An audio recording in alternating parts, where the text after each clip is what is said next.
Gênesis capítulo 4 versículo 9. E disse o Senhor a Caim: Onde está Abel, teu irmão? E ele disse: Não sei, sou eu guardador do meu irmão? Olha só que coisa doida.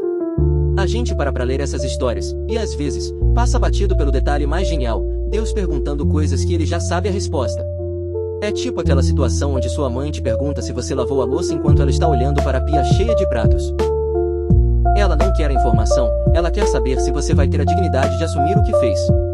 No caso de Adão e Caim, essas perguntas são os primeiros testes de caráter da humanidade, e é fascinante ver como pai e filho reagiram de formas completamente opostas diante do mesmo climão divino. Vamos voltar lá no começo, no jardim. O cenário é de filme de suspense. Adão e Eva acabaram de comer o fruto proibido e, de repente, a percepção deles muda. Eles se sentem nus. Mas não é só a falta de roupa, é aquela sensação de estar exposto, de que a máscara caiu.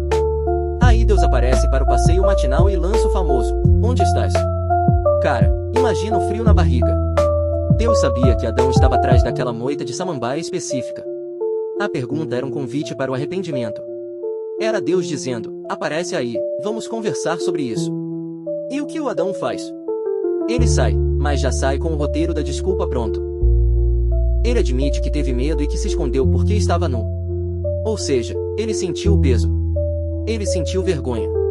A vergonha, por mais chata que seja, mostra que o Adão ainda tinha um norte moral. Ele sabia que tinha quebrado a confiança.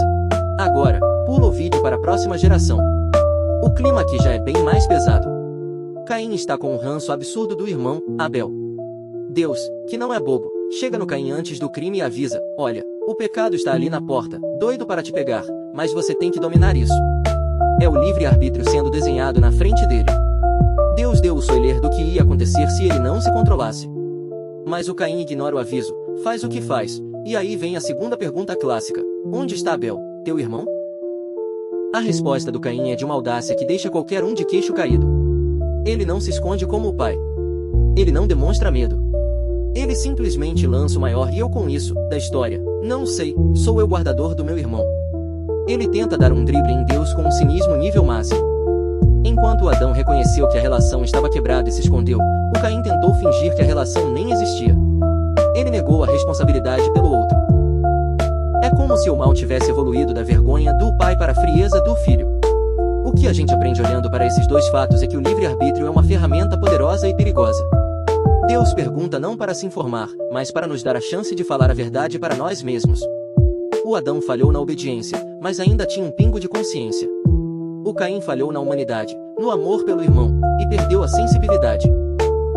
A falta de empatia aqui não foi um acidente, foi uma construção. Caim alimentou o monstro da inveja até que o rosto do irmão não parecesse mais o de um igual, mas o de um obstáculo.